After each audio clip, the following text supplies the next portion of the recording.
from the factories of Detroit to the front lines of the world. Nearly 90,000 vehicles built to liberate a continent. This is the complete technical catalog of American armor. Let's start with the light tanks. M1 combat car, the cavalry's tank. Legally, the pre-war cavalry could not own tanks, so they built combat cars, armed only with machine guns and capable of 45 miles per hour on tracks. These twin-turreted vehicles trained the first generation of U.S. tankers. M2 light tank, the ancestor. It established the design DNA for all subsequent U.S. light tanks, introducing the vertical volute spring suspension. The final A4 variant was the first to mount a 37mm cannon, seeing brief combat in Guadalcanal. M3 Stuart, the Honey, the first American tank to see mass combat. Distinguished by its riveted hull construction and high silhouette. Powered by a radial aircraft engine, it was fast but noisy.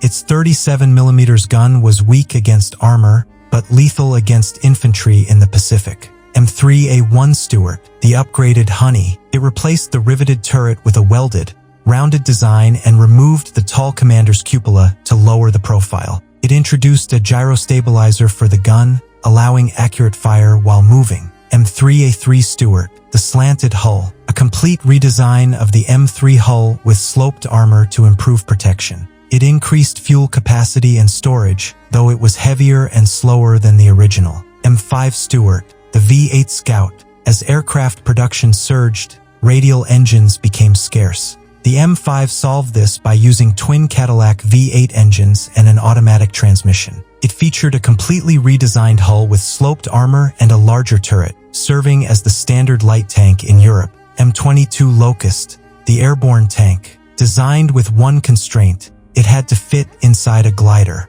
Weighing only 7 tons, it was extremely small. While an engineering marvel, it lacked the armor to survive on the front line and was used sparingly by airborne forces crossing the Rhine. M24 Chaffee, the ultimate light tank. Arriving in late 1944, it revolutionized light tank design. It abandoned the tall suspension for torsion bars and mounted a massive 75mm gun, the same firepower as a Sherman, on a fast, low-profile chassis. Next is the medium tanks. M2 medium tank, the obsolete Fortress, a pre-war design bristling with machine guns in fixed mounts at every corner of the hull. It had high vertical sides and was essentially an unarmored target, used strictly for training. M3 Lee, the stopgap.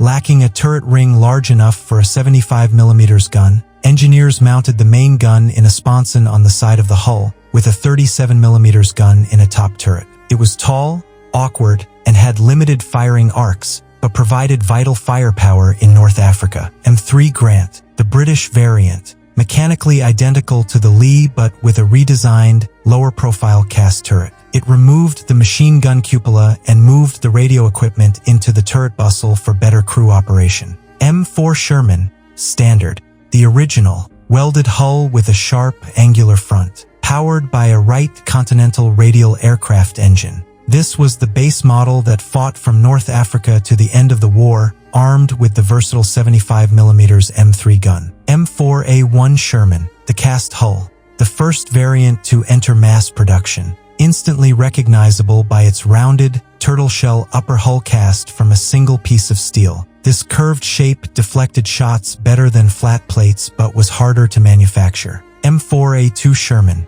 the diesel, powered by twin GM6 to 71 diesel engines. The Army preferred gasoline, so the M4A2 was sent to the Soviet Union via Lend-Lease and used by the U.S. Marines in the Pacific to share fuel logistics with Navy landing craft. M4A3 Sherman, the Ford V8, the definitive U.S. Army tank, powered by a purpose-built Ford GAA V8 engine producing 500 horsepower. It was reliable, powerful, and became the standard tank for U.S. forces in Europe from 1944 onwards. M4A4 Sherman, the stretched hull, built to utilize the Chrysler A57 multibank engine, 5 car engines bolted together. To fit this massive power plant, the hull was lengthened. Most were supplied to the British Army. M4A6 Sherman, the hybrid, a rare variant featuring a cast front hull welded to a rolled steel rear hull, powered by a multi-fuel Caterpillar radial engine. Only 75 were ever built.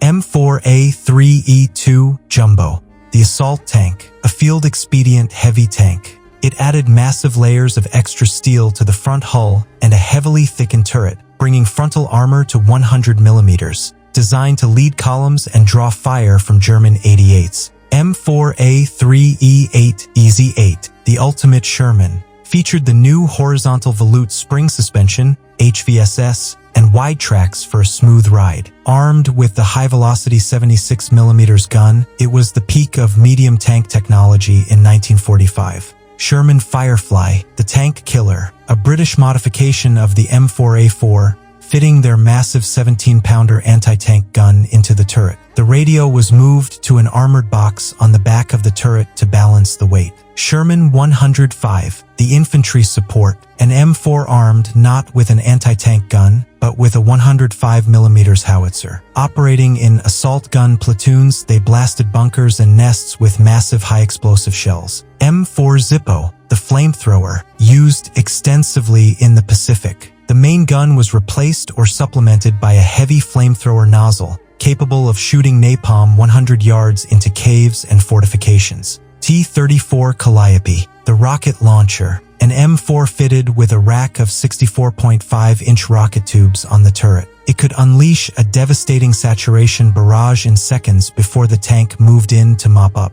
Sherman DD, the swimmer, a duplex drive modification with a canvas screen that raised to displace water, allowing the tank to float. Propellers drove it through the surf during the D-Day landings. Sherman Crab, the flail, an engineering vehicle equipped with a rotating drum of chains. It flailed the ground in front of the tank to detonate landmines and clear a path for infantry. M32 recovery vehicle, the tow truck, a Sherman with the turret replaced by a fixed casemate and a massive A-frame crane, essential for recovering damaged tanks under fire. Moving on to the heavy tanks. M6 heavy tank, the pre-war giant, weighing 60 tons, it carried both a 3-inch gun and a 37mm gun in the same turret. It suffered from transmission issues and was deemed too heavy to ship efficiently. It never saw combat. M26 Pershing, the heavy medium, America's answer to the Panther. It featured thick armor, a low profile, and a powerful 90mm gun. While officially a heavy tank in World War II, it set the template for the modern main battle tank. T-26E4 Super Pershing, the King Tiger Killer, a prototype field-tested in Europe. It mounted a massive long-barreled 90mm T-15E1 gun. The crew welded boilerplate steel from a destroyed Panther onto its front for improvised extra armor. T-28 Super Heavy, the Doom Turtle, a 95-ton casemate tank designed to smash the Siegfried Line. It had no turret, mounting a 105mm gun directly in the frontal armor. It was so wide it required double tracks on each side. T-29 heavy tank, the post-war giant, a massive turreted tank designed to counter the Tiger II. It mounted a 105mm gun in a huge cast turret. Developed during the war, it arrived too late to fight. T-30 heavy tank, the bunker buster, identical to the T-29 but armed with a colossal 155mm gun. It used a separate loading system for the massive shells and charges. T-34 heavy tank, the kinetic penetrator, the T-29 chassis fitted with a 120mm anti-aircraft gun adapted for tank use. It was designed to punch through the thickest armor in existence. Next, the tank destroyers, M3 GMC, the desperate measure, a 75mm field gun mounted in the bed of an M3 half-track.